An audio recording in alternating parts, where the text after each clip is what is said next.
बिस्मिल्लाहिर्रहमानिर्रहीम। अस्सलाम वालेकुम दोस्तों, नई वीडियो में खुशामदीद। दोस्तों, शहजादा मोहम्मद बिन सलमान को बगावत का सामना। आले सऊद की अहम शख्सियत को हिरासत में ले लिया गया। क्या अमेरिका एक बार फिर सऊदी अरब के शाही खानदान में बगावत की कोशिश में है? मोहम्मद बिन सलमान ने मिलने वाली खुफिया मालूमात की रोशनी में ताज़ा तरीन कार्रवाई करते हुए हंगामी इकदाम कर लिए हैं। खबर ये भी है कि वली अहद के अपने वालिद सऊदी बादशाह शाह सलमान बिन अब्दुल अजीज के साथ भी ताल्लुकात ठीक नहीं।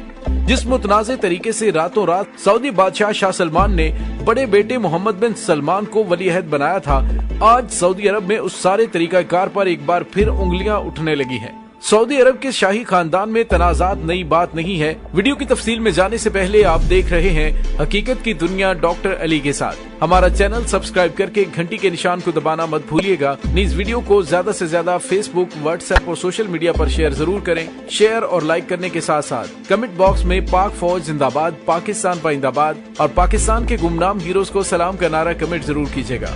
दोस्तों, सऊदी अरब के शाही खानदान में तनाजात नई बात नहीं है।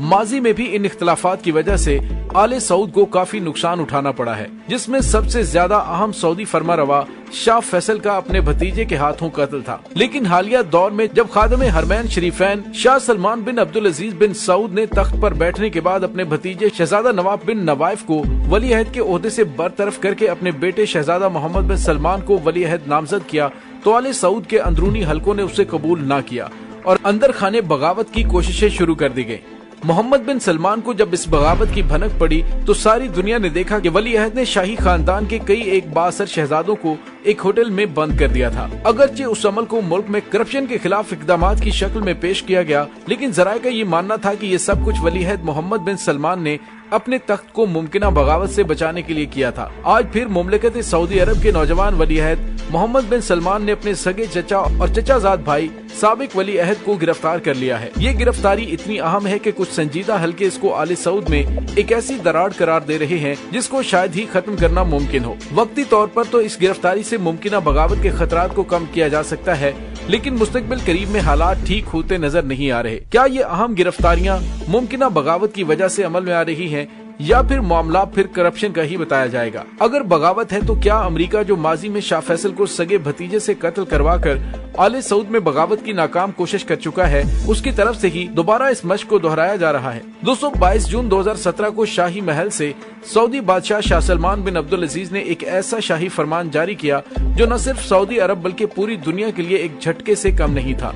उस शाही हुक्म के मुताबिक उस वक्त के वली अहद समेत मुतअद्दिद अहम ओहदों पर विराजमान आले सऊद के अहम अफराद को उनके ओहदों से बरतरफ कर दिया गया। शाह सलमान ने अपने भतीजे शहजादा मोहम्मद बिन नाइफ को वली अहद के मनसब से हटाकर उनकी जगह अपने बेटे शहजादा मोहम्मद बिन सलमान बिन अब्दुल अजीज को वली अहद मुकर्रर कर दिया। यूं अपने वालिद के बादशाह बनने के बाद से 31 साल शहजादा मोहम्मद बिन सलमान तेल की दौलत से मालामाल उस मुल्क के दूसरे सबसे बाअसर शख्स बन गए। नौजवान शहजादे की पोजीशन मजबूत से मजबूत तर हुई और उनके सारे हरीफ रास्ते से हटा दिए गए। वली अहद मोहम्मद बिन सलमान अपने वालिद शाह सलमान के तख्त संभालने से पहले भी उनके करीब थे। उन्हें 2009 में अपने वालिद का मुशीर खुसूसी मुकर्रर किया गया, जो उस वक्त रियाज के गवर्नर थे। शहजादा मोहम्मद बिन सलमान के वली अहद बनने का सफर हैरानकुन था और सल्तनत में ऐसी गैर मामूली तब्दीलियां पहली बार सामने आई। दोस्तों, याद रहे कि मोहम्मद बिन सलमान 31 अगस्त 1985 को पैदा हुए थे और वो शाह सलमान बिन अब्दुल अजीज अल सऊद की तीसरी अहलिया फायदा बिन फलाह के सबसे बड़े साहबजादे हैं। रियाज की किंग सऊद यूनिवर्सिटी से बैचलर्स की डिग्री हासिल करने के बाद शहजादा मोहम्मद ने कई सरकारी इदारों में काम किया। उनकी एक ही बीवी है जिससे उनके 2 बेटे और 2 बेटियां हैं।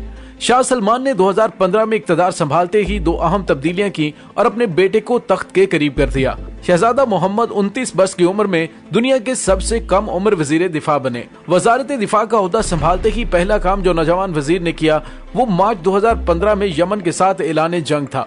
इसका मौका उन्हें उस वक्त मिला जब हौसी बागियों ने दारुल हुकूम सना समेत यमन के कई इलाकों पर कब्जा करके यमन के सदर अब्दुल रब मंसूर हादी को मुल्क से फरार होने पर मजबूर किया और उन्होंने सऊदी अरब में पनाह ली।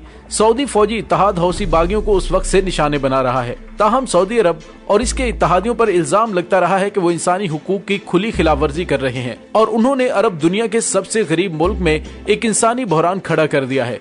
ये अलग बात है कि 2.5 साल बाद भी जंग को कोई नतीजा नहीं निकला। शहजादा सलमान की बतौर वजीर दिफा सरबराही में ही सऊदी अरब ने यमन पर बरतानवी साख के क्लस्टर बम गिराए और बरतानिया ने 1989 में क्लस्टर बम बनाने बंद कर दिए थे और 2008 में एक मुआहदे पर दस्तखत किए थे कि वो इंसानी वजूहात की बिना पर उन्हें कभी इस्तेमाल नहीं करेगा।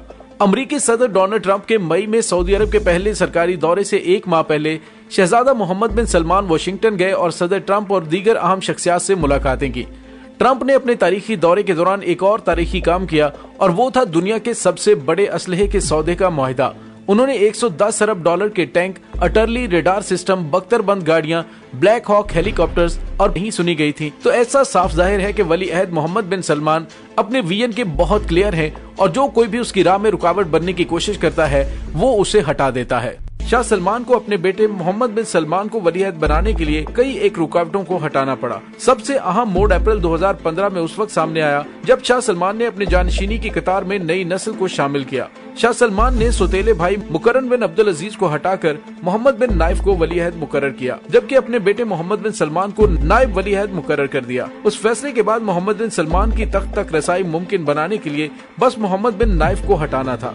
शाह सलमान ने 2015 में इक़्तिदार संभालते ही दो अहम तब्दीलियां की और अपने बेटे को तख्त के करीब कर दिया और फिर 2017 में मोहम्मद बिन सलमान वलीअहद बन गए। वलीअहद मोहम्मद बिन सलमान को जिस तरह वलीअहद बनाया गया, इससे शाही खानदान के अंदर इख्तिलाफात का पैदा होना कोई गैर मामूली काम नहीं था और जब से मोहम्मद बिन सलमान वलीअहद बने हैं और वो अपने तमाम मुखालिफिन को एक एक करके गैर मौसर कर रहे हैं। सन 2017 में मोहम्मद बिन सलमान के अहकामात पर सऊदी शाही खानदान के दर्जनों अराकीन, वज़रा और कारोबारी शख्सियात को गिरफ्तार करके रिटस कार्ल्टन होटल तक महदूद कर दिया गया था और आज एक बार फिर सऊदी वलीअहद ने बगावत के खतरे के पेश नजर 3 अहम सऊदी शाही खानदान के अफराद को हिरासत में ले लिया है। अमरीकी अखबार ने सऊदी शाही खानदान के अफराद की गिरफ्तारी का दावा किया है। अमरीकी मीडिया के मुताबिक शाह सलमान के भाई शहजादा अहमद और शहजादा मोहम्मद बिन नाइफ को घरों में हिरासत में लिया गया। शहजादा नाइफ के छोटे भाई शहजादा नवाफ बिन नाइफ को भी बगावत के इल्जाम में हिरासत में लिया गया है। अमरीकी मीडिया के मुताबिक सऊदी हुकाम ने शहजादों को हिरासत में लिए जाने पर कोई रद्द अमल जाहिर नहीं किया। इससे कबल 2017 में भी मोहम्मद बिन सलमान के अहकामात पर सऊदी शाही खानदान के कई अराकीन और वज़रा को गिरफ्तार किया गया था, जबकि उस वक्त के वज़ीर दाखिला मोहम्मद बिन नाइफ को भी ओहदे से हटाकर नजरबंद कर दिया गया था। मोहम्मद बिन सलमान को 2016 में वलीअहद के ओहदे पर फाइज होने के बाद से दर हकीकत सल्तनत का सरबराह समझा जाता है। अमरीकी जरीदे न्यूयॉर्क टाइम्स और वॉल स्ट्रीट जर्नल के मुताबिक ये गिरफ्तारियां जुम्मे की सुबह की गयी। वॉल स्ट्रीट जर्नल के मुताबिक जुम्मे के रोज शाही अराकीन को उनके घरों से सऊदी गार्ड्स ने हिरासत में लिया। उन्होंने चेहरे पर मास्क और स्याह रंग का लिबास पहन रखा था। मोहम्मद बिन सलमान को 2016 में उस वक्त आलमी पजीराई मिली जब उन्होंने कदामत पसंद मुल्क सऊदी अरब में मुतअद्दिद इक्तसादी और समाजी इस्लाहात नाफिज करने के अज़्म का इजहार किया। ताहम वो अब तक मुतअद्दिद तनाज़ात की जद में भी आ चुके हैं, जिनमें सऊदी सहाफ़ी जमाल खाशोगी का तुर्की के शहर इस्तांबुल में मौजूद सऊदी सफारत खाने में कत्ल शामिल है। ओहदा संभालने के सिर्फ 2 माह बाद मोहम्मद बिन सलमान के अव्वलीन इक़दामात में से एक दूसरे अरब ममालिक के साथ मिलकर यमन के खिलाफ जंगी मुहिम शुरू करना था। अप्रैल 2016 में इंतहाई बाअसर शहजादा मोहम्मद ने council of economics and development affair के सदर की हैसियत से मुल्क में बड़े पैमाने पर मुआशी और समाजी इस्लाहात के प्रोग्राम शुरू किए, जिनका मकसद सल्तनत के तेल पर इन्हसार को खत्म करना था। मोहम्मद बिन सलमान ने विजन 2030 के नाम से मुल्क में ये नया मंसूबा मुतारिफ करवाया और कहा कि इसके तहत 2020 तक हमारा तेल पर इन्हसार खत्म हो जाएगा। जब से वो मंजर आम पर आए हैं, उन्हें सऊदी अरब के लिए एक उलुल अज़्म रोल मॉडल के तौर पर पेश किया जाता है। IMF ने मंसूबे को वजीराई और दूररस करार दिया, लेकिन ये तनबीह भी की कि इस पर अमल एक चैलेंज होगा। पिछले माह शहजादा मोहम्मद बिन सलमान ने ईरान के साथ किसी किस्म के मुज़ाकरात के इम्कान को मुस्तरद कर दिया। दोनों ममालिक शाम और यमन में मुखालिफ धड़ों की हमायत कर रहे हैं। रियाज और तेहरान में ताल्लुकात उस वक्त मजीद कशीदा हुए जब सऊदी अरब ने मारूफ शिया आलम नमर उन नमर की सजाए मौत पर अमल दरामद किया। और दोस्तों, अब सऊदी अरब में शाही खानदान के 3 सीनियर अफराद को बगावत के इल्जाम में गिरफ्तार किया गया है। इस बात का इंकशाफ अमरीकी अखबार ने अपनी इशात के दौरान किया। दोस्तों, वाज़ेह है कि सऊदी शहजादा अल वलीद बिन तलाल को मौजूदा सियासी क़यादत ने 2017 के आखिर में नजरबंद कर दिया था। बाद में उन्हें सऊदी हुकूमत से एक मुआहदे के बाद रिहाई मिली। इस बात का इजहार किंगडम होल्डिंग्स के मालिक शहजादा अल वलीद बिन तलाल ने अपने रिहाई के बाद पहले इंटरव्यू में किया था। वो 2-3 माह तक नजरबंद रहे। उन्होंने एक मगरबी चैनल को इंटरव्यू देते हुए कहा था कि उन्होंने सऊदी हुकूमत से अपनी रिहाई के लिए एक मुआहदे पर दस्तखत किए हैं। ताहम उन्होंने मुआहदे की तफसीलात बताने से गुरेज करते हुए कहा कि ये मुआहदा हसास और खुफिया है, जो मेरे और सऊदी हुकूमत के दरमियान एक समझौता है और मैं इस समझौते का एहतराम करूंगा।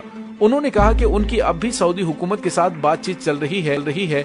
एक सवाल के जवाब में शहजादा तलाल ने कहा कि उनके ग्लोबल इन्वेस्टमेंट फर्म में अब भी 95% शेयर मौजूद हैं। दोस्तों याद रहे कि शहजादा वलीद को जनवरी के आखिर में रिहाई नसीब हुई थी। शहजादा तलाल ने कहा कि वो सऊदी अरब में मंसूबों के लिए शाही दौलत फंड से मुश्तरका सरमायाकारी के लिए राबिते में है और उनकी किंगडम होल्डिंग्स अपनी 13 अरब डॉलर्स के असासे सऊदी अरब मुंतकिल करेगी। दोस्तों इसके साथ ही डॉक्टर अली को इजाजत दीजिए। इंशाल्लाह बहुत जल्द मिलते हैं एक नई वीडियो में। तब तक के लिए अपना बहुत सारा ख्याल रखिएगा। पाक फौज जिंदाबाद, पाकिस्तान पाइंदाबाद, पाकिस्तान के गुमनाम हीरोज को सलाम, अल्लाह वारिस।